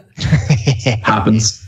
So, okay, what about this then? One of the to close up the big Navi topic, I'll say this. The real reason why I'm not going with big here, because I agree with a lot of the points someone made, like probably a better map pool at the moment, look like a more fundamentally sound team, have played better thus far in the tournament. But like, that's actually one of the factors. First of all, Big also have a bunch of players who aren't experienced in these scenarios, so I can't just take what they did before and go, yep, 1-for-1 translation, they'll do that in the playoffs. That's an absolutely not a given. That some of those players might never show up to the playoffs. Yeah. And secondly, I'm generally, if you see this trend throughout tournaments, I'm not really actually a believer in tournament form in the same way other people are. Like, I don't think that the team that does awesome in the first part of the group stage and then does awesome in the quarterfinals, then like does awesome in the set. Like, I actually think I think Counter-Strike is matchup based. So personally, I think that actually if the matchup, it means that the other team's better, they win even if they're in better form. And I will say this. The real reason why I think that will affect this major is because what people are forgetting is people have had 3 or 4 days off between the last stage and the playoffs. That's like going to another tournament. Like, we also what happened when North went from a tournament to another one. Like, that's an extreme example. But 4 days off is like attending a different LAN. Well, everyone knows the expectation can be totally different in the next LAN. So I know that that's not been the case in the past because, you know, back in the day when we're talking about the Clusion and Pokers, etc., you used to play the next day, you know, or 2 days later. Like, there wasn't really like a time for you to cool off in that sense. So if Big can win, fair play. Like, for me, this series here actually is a turning point because, yes, Navi is somewhat vulnerable. The map veto is even pretty decent for Big. So if Big's going to become a top team, this should probably be the series they do it. But I don't know. I guess I'm just a hater in that sense. I'm going to say they're not going to do it. Haters. Right, let's move on then. So, Team Liquid against Hellraisers. Now, this is an interesting one, Moses, because speaking of people who are riding the hype, all the fans are all over the Hellraisers hype. You yourself alluded to earlier, like maybe it could happen. I actually think this is the most one-sided of all the quarterfinals, personally. I think like Team Liquid will just absolutely bang them out, maybe 2-0 even. I think it's going to be 2-0, but I don't think it's necessarily going to be like blowout maps, you know? Like I think they'll be like 16-10ish on those maps. Yeah, Hellraisers are just so. I mean, you made the joke, and it's entirely accurate. Like, there's been some good plays from some of the other guys, but Issa and Woxic by far have just been blowing this team up and putting them over the finish line. And then the problem with that is you have Liquid, who's a 5-man deep roster, who now, I mean, they know how to prepare for each and every opponent. They have a deeper map pool. They have all the advantages in this. So I've been on this Liquid hype train for a while. As we all know, and I have this team getting to the finals even through Astralis. So I don't even know if there's necessarily a discussion that has to be had, but I have to say I think Twist is playing at a new level. Did you like my call out? What was the call out? When they made it to the playoffs, I just did a tweet, and all it said was, it just said, "Are you going to fuck around this time or elevate?" And then I just tagged every Team Liquid player in there. I didn't tag Zeusen because he hasn't fucked around, so fair enough. He's doing his job. No, but this is the thing. Like, the entire conversation I've had with pretty much everyone on Team Liquid, like with Zeus and, well, maybe not everyone, but Zeus and Taco mostly, because I know Taco's been preaching this to me since he joined the roster, and I know Zeus kind of came in after their boot camp and said this to me, was that this is the first time those Team Liquid players have actually believed that they could win. Like, you know, coming into an event, they've always knew they were good, but they never actually had that feeling or that like self-acknowledgement that they were good enough to win the entire tournament or, you know, to beat Astralis in a series. And this is the first time they both have kind of said, you know, even Taco is just like, yeah, you know, I'm playing better in this team since I've joined than I was at MiBR, but the big thing is I have to teach them how to be champions, how to be winners. And this is the first time that I've seen it done, and you can see the strength, you can see the lack of fear in the fights they take. So that's been really fun for me to watch. And I think Hellraisers is in for a rough time. I think they've had a really cool run through this tournament. I've actually become a huge fan of Issa especially, but this is where it ends, unfortunately. You know, I actually referenced basically the storyline you're talking about there when I was on Richard's stream. Obviously, I can't remember the game because it was like he did every fucking game, didn't he? Yeah. So I can't remember when we had it, but yeah, that's one of the reasons I actually said to him that I personally am often not in on the Team Liquid hype, is because every time I've interacted with them, those players are not players who believe they can win. Like, normally it's the opposite. It is so problem. Disappointing, isn't it? Yeah, normally players are irrationally, delusionally self-confident. Like, actually, you know what? As much as you might want to criticize Stewie 2K, he actually is delusionally confident and thinks he's going to win all the games. Like, he actually believes that shit. Whereas I told this story, right, where before the ESL New York final, when they were going to play against Faze, I actually talked to a Team Liquid member who, even in private, wouldn't say they were going to win and kept going with, like, well, you know, we'll see how it goes. And I was going, what the fuck are you talking about? Like, you know, the map pool's great for you. Like, you know, sure, they could frag out, but, you know, you've got good players. You're playing fundamentally well. Yeah, we'll see what happens. It's like, are you for real? Like, that stuff isn't, you know, when they interview, like, Elysian, he's like, well, let's hope we do well. It's like, that's not a joke. That's really how these guys were thinking.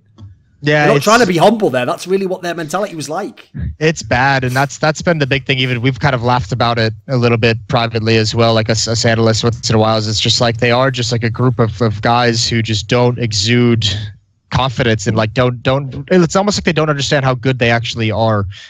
So that mentality that they've come into this event. Like, have you seen the interviews? They're actually, I mean, listen, they're not very good at trash talking because this is probably the first time they've ever done it in their lives. Sure. But, you know, they have actually been saying things like, you know, what was it? Elish said, we're going to show him what's up, which again is just like cool. I mean, to be fair, what trash talk is Elish going to do? Like, I'm going to get my 4.0 GPA. You're only going to be 3.9. And your calorific macros are off. Ha! Got him. It's like, exactly. Come on, man. but you know, things like Naf was doing a little bit of smack talk in some of the interviews that he's given. So I mean, you've seen Twist kind of say some things like we're ready for Astralis and we're going to beat him and blah blah blah. So I think that's good. And even if it's just like false bravado to make yourself feel better, I'm all into it. So you know, I've been riding this wave. I saw, by the way, you made that comment on Richard's show, or your by the numbers, that how pissed off I must be because Chad announced that he's picking Liquid to win the major on the desk, and now everyone thinks it's like a legit opinion to have. You are pissed off. Come on. Yeah, I am a little bit. I am a little bit pissed off because I mean, I understand. There's like obviously when I say it, like no one's gonna take it at face value because I have that perception for. I mean, I don't. It's like Anders going. I called Astralis to win. Like, shut the fuck up, Anders. You call Astralis to win the fucking Mayweather McGregor fight, you daft. Yeah, but I like to think throughout my history of like saying Liquid is going to be the best that I maintained a more measured opinion of how good they were and where they were at exactly. So I'm just ready. I got a tweet from June where I predicted Liquid to win the major. I'm just ready to go, and it's probably going to fall short, and I'm probably going to be depressed. But if it happens, I'm so happy. What do you think, Max? Series, Team Liquid? Yeah, no, I totally agree with everything that's being said. I think just by watching their game, to me, Liquid has always been a team that has like very clearly had the structure and they've had their own approach mapped out and they know how they want to play the game. But it always just felt like they had like they lacked the sting behind the punch. You know, they just lacked that degree of explosiveness or the ability to grind back into games by being able to sort of like descend to a scrappier level of Counter-Strike.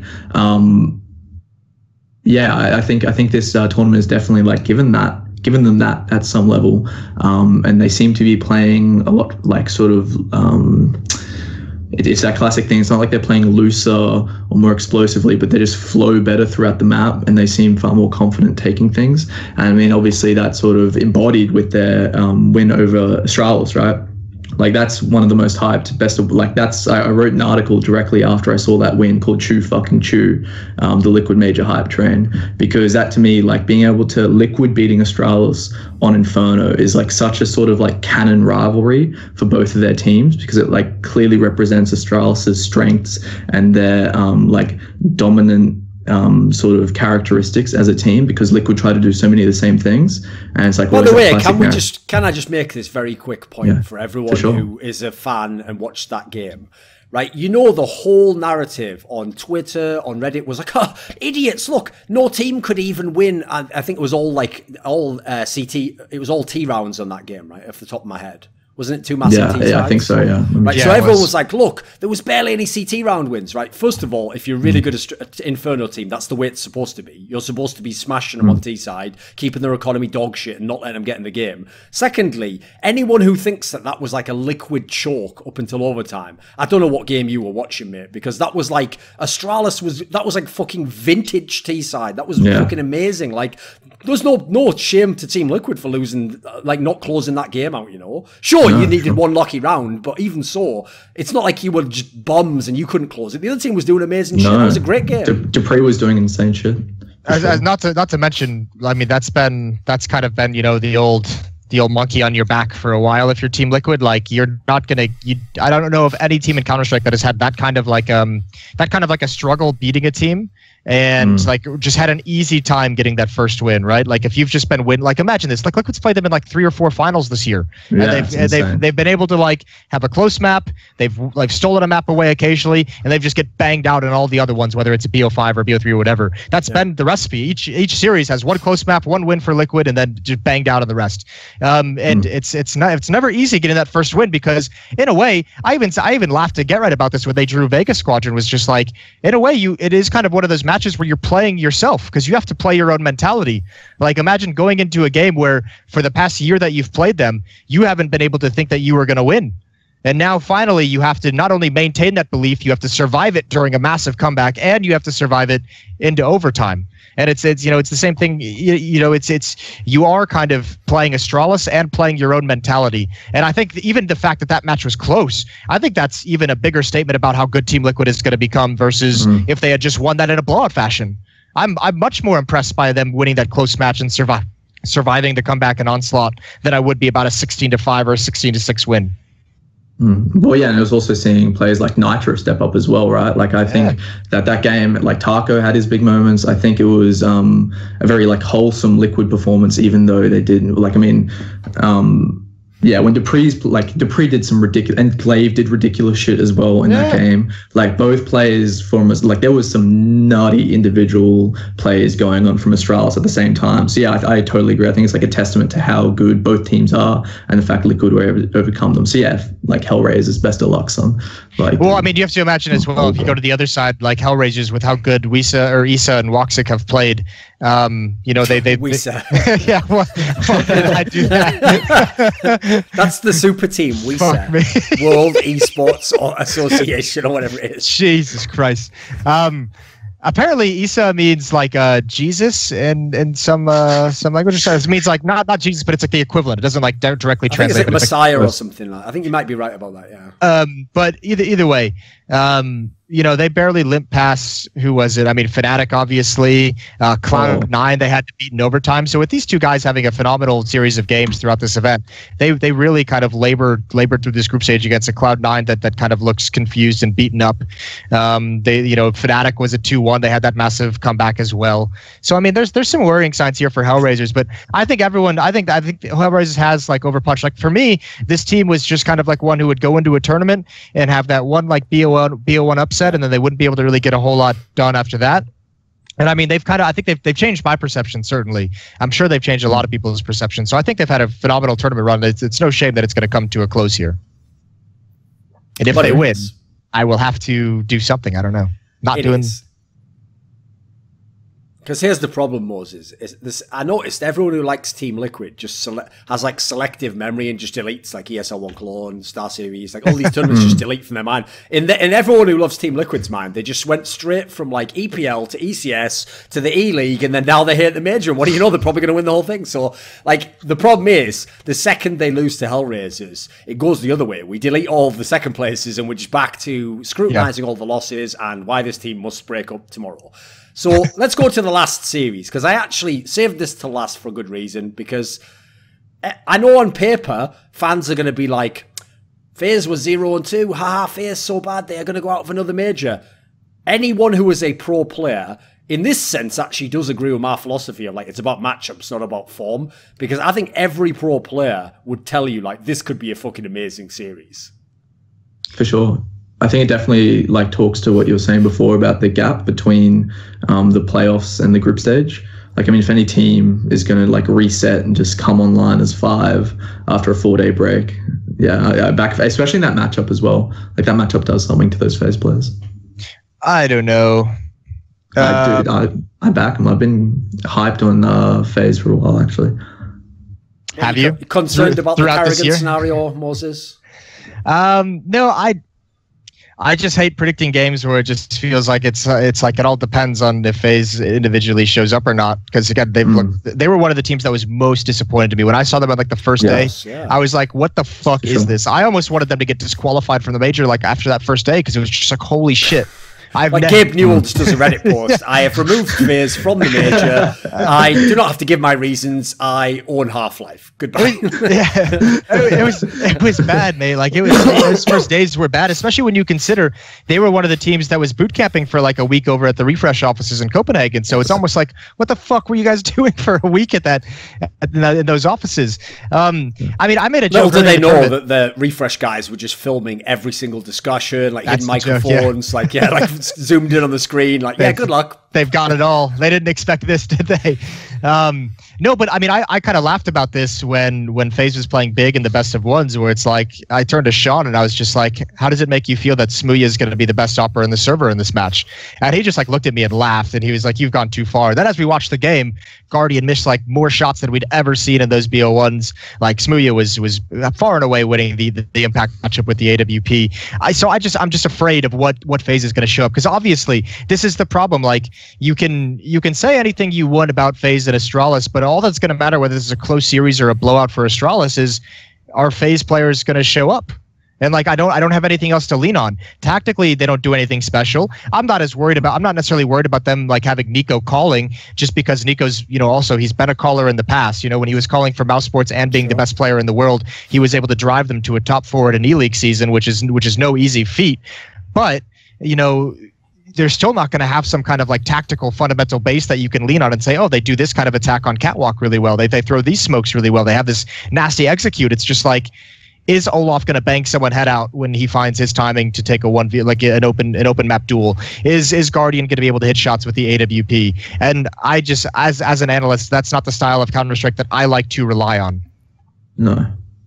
Yeah, you obviously pick Astralis, but for that reason you're saying right there, it's why it's like a sort of hesitant, just because. Yeah, yeah, go on. My bad. Oh yeah, because the time. When Astralis struggles, it's always against that like loose bullshit individualized sort of style, right? Where it's like Astralis, like Tyloo, Nip, Navi to a degree for sure. It's like any team, any team that gets scrappy with Astralis and makes it that fractured sort of game has success. And that's why the Faze matchup has always been super interesting for me, because Faze, I wouldn't call them especially like when we're talking like the prime of the rivalry, maybe not like a totally individualized team. They definitely had strat, they definitely had like mid-round transitions. But now if you were to like pick Faze on any level, you would just hope that they just get out of bed and sort of play that like just wide peeking the fuck out of player style. But here's the problem, like Astralis can actually match that style. And unlike Navi, Faze doesn't necessarily play like that style against Astralis, which is like grind out and make sure you trade. This Faze team is going to be spread all across the map. And they might be throwing some smokes and finding their one-on-one duels. But if Astralis win those, a lot of the fights that Faze take early on in rounds, especially when they're looking disorganized, are not fights that can be traded. So Astralis is going to be able to win a lot of these. If that's the case, Astralis is going to win a lot of rounds with 3-4 players. Device is going to feast with the AWP if they're going to just swing and kind of take a wide peak fight with the Opper if they find that. So, Faze, I would imagine, I would hope that Nico is coming up with some kind of a game plan, even though he's kind of an impromptu IGL at this event, to say, be more grouped up. Maybe it's more contact plays, but more attacks. They're going to be 3 or 4 person base so that you can trade and at least get into the bomb site to play some more of the economy game. But the way that they were taking fights to start this tournament out, they weren't looking like they really understood that concept of like a trade game getting into bomb sites. It was mostly just like timings to find your duels, and that worries me against Astralis. And yeah, obviously you got the like their mouse sports, right, at DreamHack Stockholm. Like that was, when you consider what mouse sports are right now, the fact that Faze got beaten in a best of 3 by them is disconcerting. I do love the fact, I mean, can we just take like a brief second of time to just hit on mouse sports, because I do find it phenomenal that so many people not this one. That was my call, mate. Yeah, I mean, on that one. Yeah, no, I did too. I was not confident in that Snacks move, but I just think it's great because I didn't see many of us analysts or anything doing it of like ripping on Stiko a whole lot. Sure. No. I know we'd kind of been disappointed at times, but overall, I thought we all acknowledged that he played an important role to play. I just love the fact that this mouse sports is like Twitch plays Counter-Strike GM. That's exactly what this mouse sports has turned into, of just like overwhelming hate on Stiko until he's off the team, until mouse sports changes him, until like his confidence gets wrecked, and then mouse sports really does have to change him. You bring Snacks in, which with historically the better, more skilled player, and they look like absolute dog shit. So I don't know where this mouse sports team goes from here. I don't know if you even have the ability at this point to swallow your pride and bring Stiko back. I don't know if you could even. I don't even know if he would say. I mean, he would probably say yes, but I don't even know if that would fix it at this point, because the damage with his to have been done. personality, he probably would say yes, even though it's like, for fuck's sake, have a bit of self-respect, mate. Why are you going back to him? The way he treated you. I would have better. I mean, no, you deserve a beautiful man. I mean, the key is you go back, but you double your salary, yes. right? So you're like, yeah, now, because he has the perfect thing. Now he's just like, look at the value. We used to be competing for top 4s and trophies. Now you're competing to stay in group stages. So yeah, I obviously have a big impact on this team. You will be paying me double. Take it or leave it. People can't understand the premise that he simultaneously, yes, was playing quite bad individually in terms of kills, but could have been providing some kind of value. They just can't get that through their brain. It's mad, isn't it? It's the same thing with MiBR. When I've asked Yanko, because I remember asking him just the other day, I was just like, "What's up? What are you doing to get like Tarek and Stewie involved?" Because I know Tarek's had some cool games, but it still seems to me like Stewie is playing a little bit quiet. And Yanko just kind of said to me, he's like, "Well, no, he's not really quiet. We actually think Stewie's been playing great. He just has the most difficult roles. So sometimes his role is not to get 3 kills when they attack a bomb site. Sometimes it is to hide and delay and stay alive for the rotating player to come in and actually set up a crossfire, and then maybe Stewie gets the kills, maybe he doesn't, but there are different objectives to different roles in different situations. And Stiko, while not putting up huge numbers, obviously played a very, very important one. And just top to bottom, this Mousewoods team went from good and fun to watch to absolute dog shit in like overnight. For sure. The sad thing is, they actually did obviously have occasional maps with Snacks where they looked better than before, but like they were like inexplicable maps, like ones where it's not even a map you're good on, like Sonny just has to drop 40. Like these aren't win conditions. Like that's not how you would build a team if you were trying like, well, we just have to have him drop. Like I've got a question for you, Moses. Here's how we do it. Okay. Since you are so clearly picking Astralis here, and you don't think FaZe are going to do it, like it's very unlikely. I think it's going to be a blowout. Yeah. Which player on FaZe has to overperform for them to have a chance to win? Who are you going with? I would say, I think it's going to have to be, Guardian or Rain. Because I think Nico and Olaf are still pretty consistent. And obviously Nico, I think he's been playing good this major. But we need something out of Rain, or you need Guardian with the op to just do things that are so dirty. Because remember, the only times we've also seen this Astralis team really stumble and kind of get really beat up in a match and in a series and lose is when Device goes quiet. So I mean, you're gonna need, and I mean, he doesn't even have to. It's not even a matter of like it's not even quiet, just bad. Like he's been like their worst performing player. Even when he's decent, they still win. So you're either going to need Guardian to be able to like out-op him, or at least like let Device get the 1 kill and have him pinned down, or you're going to need something like you're going to need a third player, which would have to be Rain. My dream, of course, is like Guardian's PC's all malfunctioning, he has a bad game, and then MSL just tweets directly at him like, "Come back stronger, bitch." Sadly, I don't get the scripts right what players say on Twitter, so it won't be that entertaining. It'll probably just be like, "Bad game." Listen, I'm telling you, Duncan, we need to make like an anonymous Twitter account and just sign like 50 people or like 10 people up to it, 10 of the analysts, and we can just make our own shit talk between players. That'd be great. Yeah. Right, come on, Max. Oh yeah, no, I was definitely going to say like Rain is definitely the player for me on FaZe who needs to have the bit of spark about him to get going. It's like a classic sort of Australian dad thing when they're watching their son play rugby. He's like, got to get a bit of spark about you, man. Because like on the especially DreamHack Stockholm, I thought Rain underperformed a lot. And if we're talking about like the way FaZe plays Counter-Strike, to me it like relies so much on opening duels and rolling off of pressure and finding momentum and being like fluid in the mid-round and not getting stuck down and bogged down by decision making. And it's a very Swedish style of Counter-Strike, isn't it?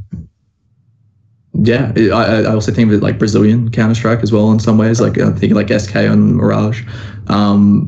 Maybe like more structured than that, but yeah, for sure. And so if they don't have that like momentum in Rain and Guardian being able to like trade out kills if someone doesn't, if goes for an opening and misses it, or if someone does find an opening, they're there to find the follow-up. If those types of players aren't alive, then you essentially just see what we're seeing now, which is Nico and Olaf M going fucking ham every game because they're at the back of the pack. They're not having to find those entry frags, so they're like still being afforded the same kills, but there's not that same level of like movement in the mid round from them because they're sort of more aggressively inclined players aren't firing. Are you taking FaZe, Duncan? Are you going to go? Okay. Like I still think Astralis will win, but the difference is like especially because like the FaZe players are such veterans and such legends.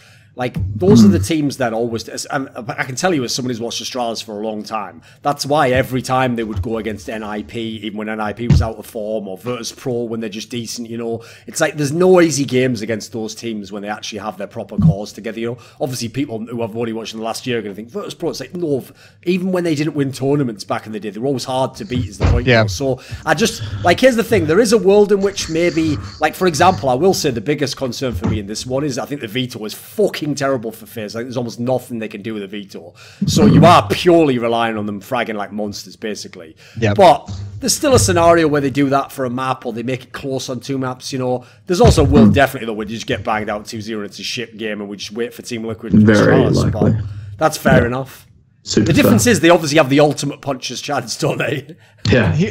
Here's my biggest question, and I kind of hate even asking this, but you know I can't help think it just tickles the back of my brain looking at this bracket. Is the grand final actually going to be played in the semifinal? Do you think that's is that a fair thing to say that Liquid Astralis? 100%.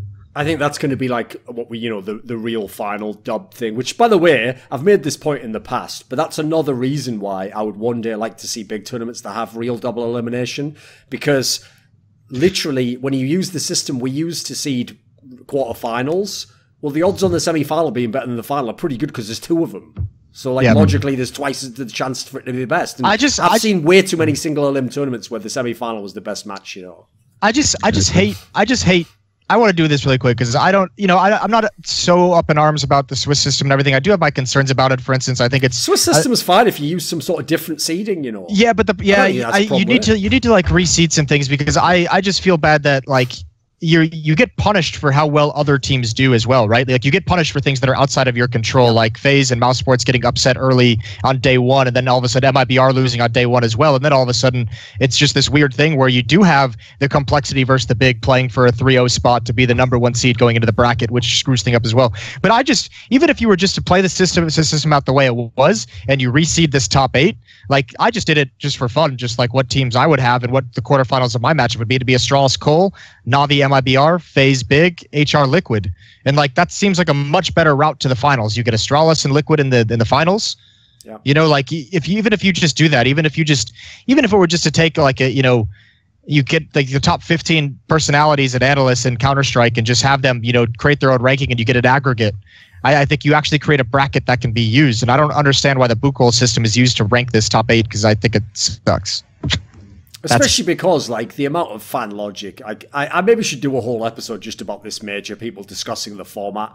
Because people were saying shit like, well, it's not even the Swiss system, you know. Like, if FaZe Clan loses their game, of course they deserve to play against Navi. It's like, so FaZe Clan losing a best of 1 means they deserve to play Navi because Navi was drawn against Astralis, which could never happen in any other system that you possibly had.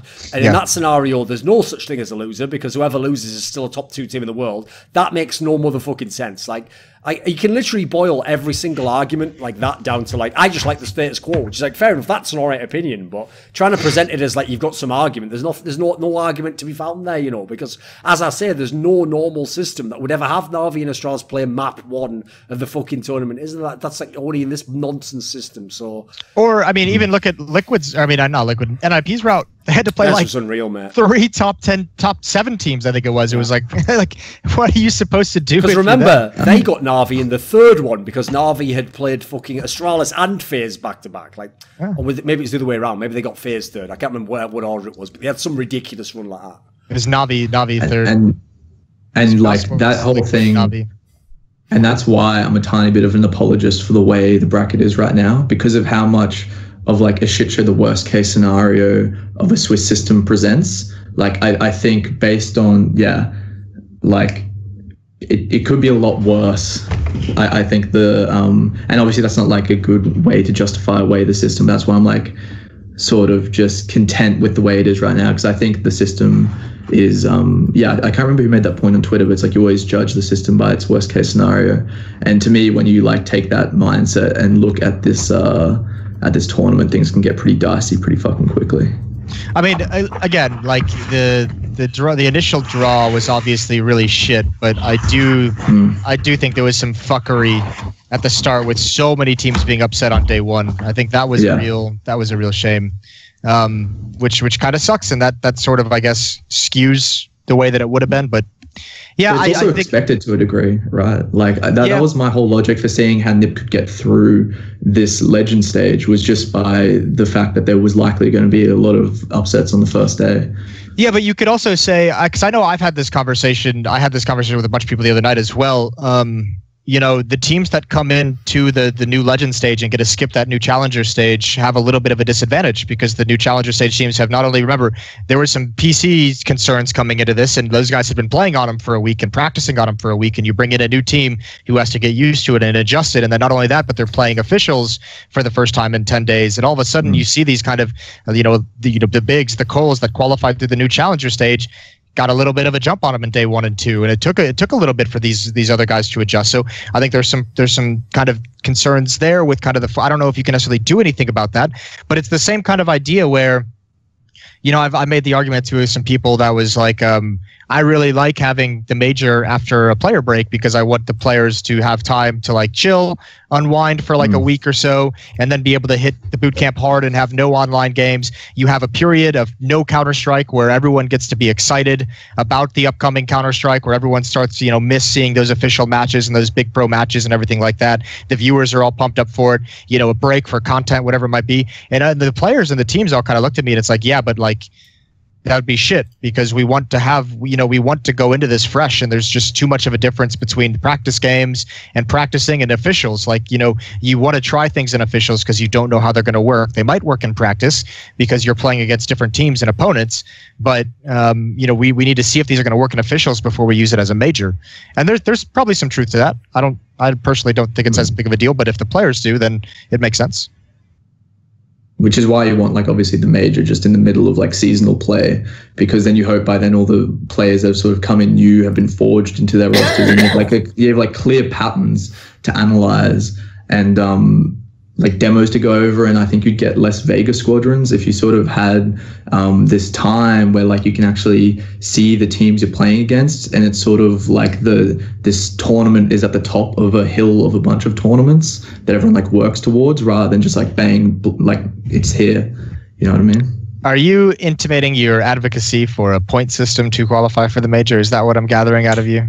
Nah, because I haven't thought enough through about that, to be honest, Moses. I just like the idea, because to me, for someone like Faze, I mean, if you contrast to how they played in the first couple of games of this tournament versus how they looked with like fucking stand-ins throughout that like day in, day out grind of seasonal play, like even though they might have on paper way worse players, they have way more reasons to lose.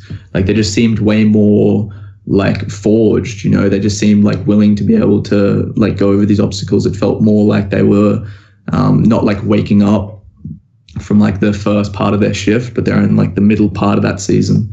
And yeah. Duncan, I got a question for you there. All right. I don't normally do this, but I want to do it just because I'm actually interested.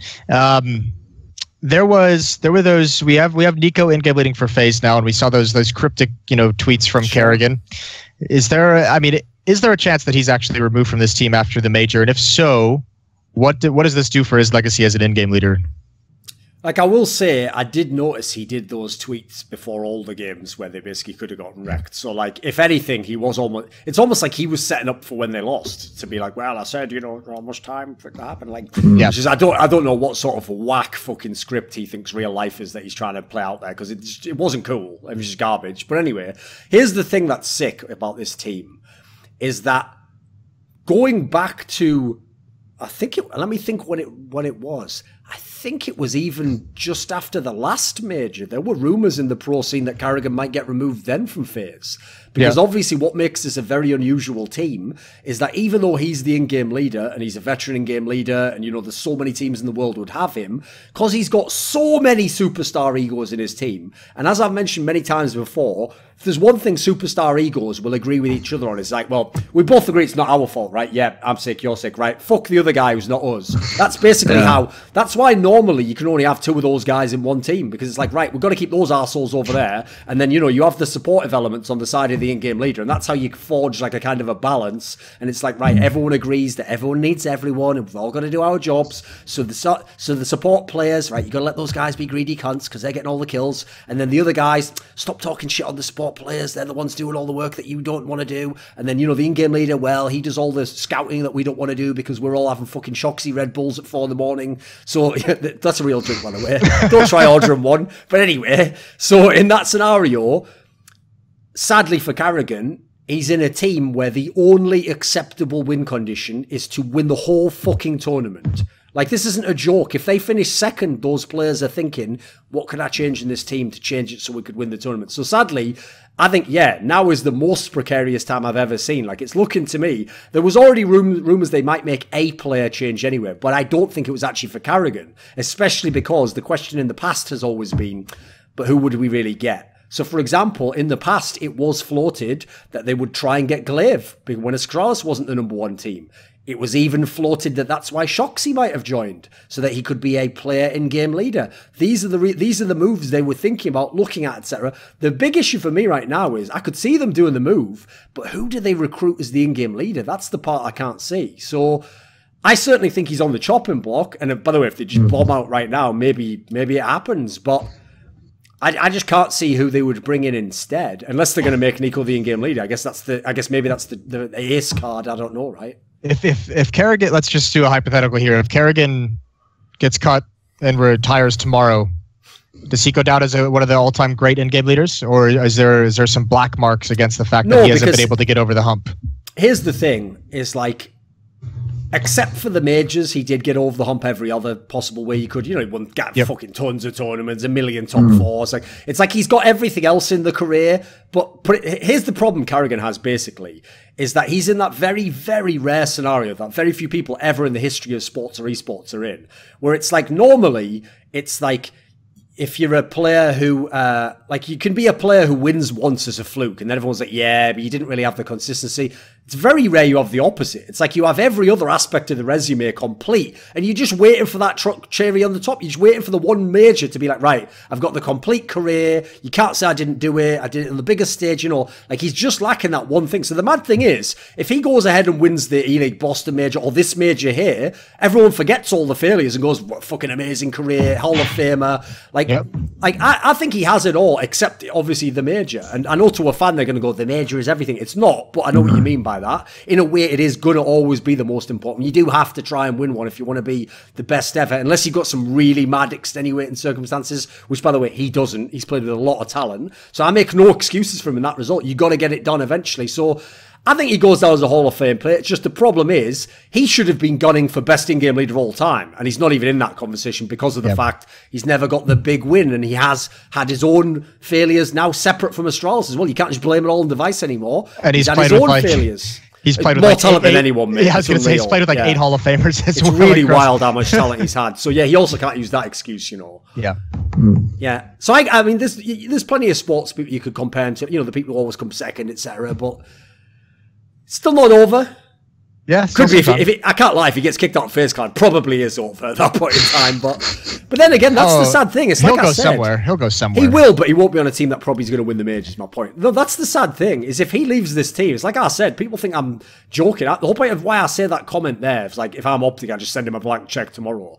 Is because if you're any team except Astralis, FaZe, and then teams who speak other languages, you should be gunning for Kerrigan right now. Because the difference is, if you're not like winning all the tournaments, he can get you to that level. Yeah. Now, whether he can go further, we don't know, but he can get you there tomorrow. You know, the guys, like, that's obviously like his mad skill, isn't it? Like, the startup time he has with teams is fucking bananas. Yeah, his honeymoon period is ridiculous, unreal. Isn't it? Like, put it this way, I'll give you okay, you want a sexy one? You want one that'll fucking blow you away? Here's the move. Are you ready? Yeah. So he gets kicked out of FaZe. His stock's at its lowest point because, you know, he's been kicked out. Nico's taken over. NIP picks him up. Ooh. How you like that? With that squad of players, with That's fucking Forrest and fucking Rez and Lecro. Now let's get cooking, motherfucker. What, y'all want minute steaks? Enjoy. Delicious, not burnt too much. Exactly. The burning comes later. That's not that's not bad, actually. In fact, that's even the analogy, right? He makes a wicked little burger. If you want him to sit, if you give him 3 hours to make a steak, he's probably not going to do a great job with it. If you want fucking Franks and beans, he's a greasy spoon chef. He knows what he's doing. Delicious. If you're hungover, he's all over that shit. In fact, ironically, it's probably why he's being so good in FaZe Clan, isn't he? Just feeding fucking comfort food to hungover players who are trying to play. Jesus Christ. What do you think, Max? Of him going to NIP? Where are you coming down on this one, Max? Oh, no, I think the real shit would be Kerrigan primary or replace MSL or North. You know, that's That's what I'm fucking going for personally, mate. We seen what a leader can do now. I know. Well, here's the sad thing. That's got to be another choice too, right? I mean, I know the North Org is, by the way, they are very invested in MSL. It's the reason why they haven't considered cutting him. But the difference is, if Kerrigan's available and he wants to join your team, that's another one where you got to at least think about it, right? You can't just like not take that phone call and be like, nah, I'm just going to pass on this one. It's like, you got to at least think about it. You got to give it that 10 minutes where you think, what would I do if I... And then you look over and see MSL with his fucking Basset Hound Eyes looking up at you. Please, I will come back stronger. I come back stronger. It's like, go on then. Let him have another go. Fucking hell.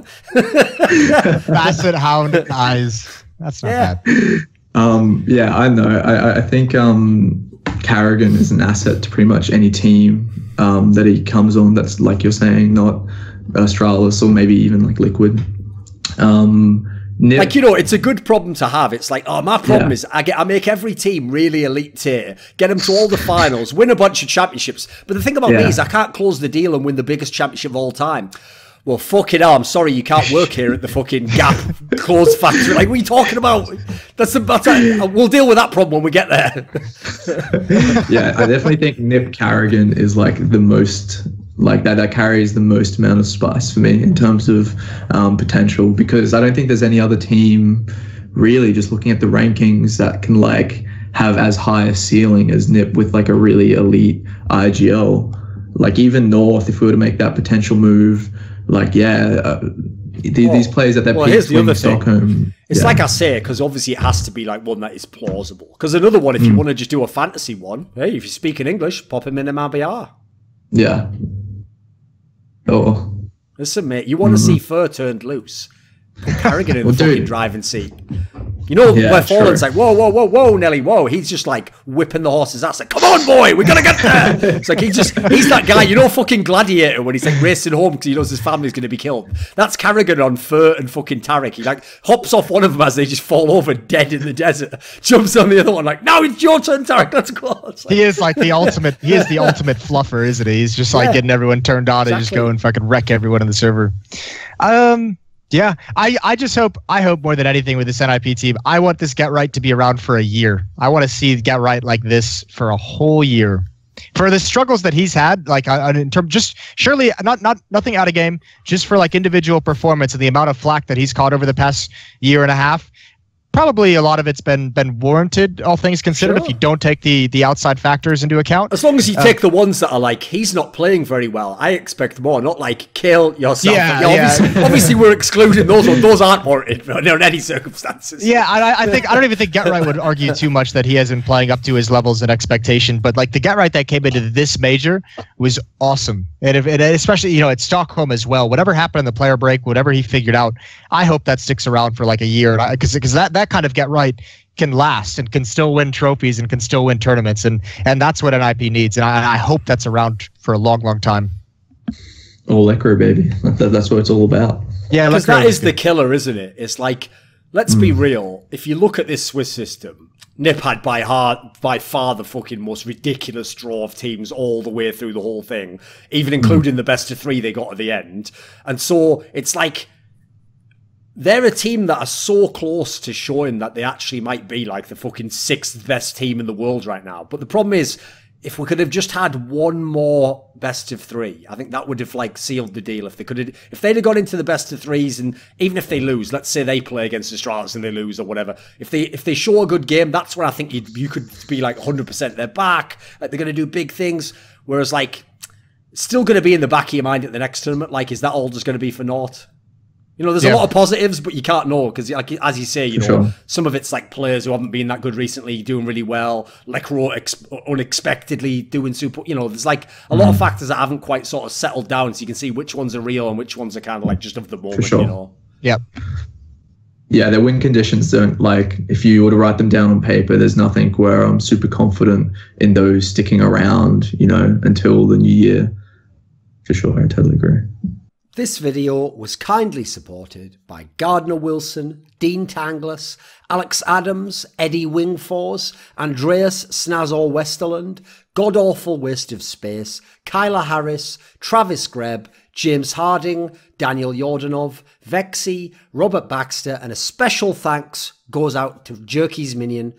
Do you want to suggest a topic or a guest to appear in my content? Do you want to ask me a question in my monthly AMA? Do you want teasers for upcoming content and guests? Want to take part in a discussion about esports with me? Put your money where your mouth is and join the Scrilluminati today. Link in the description box.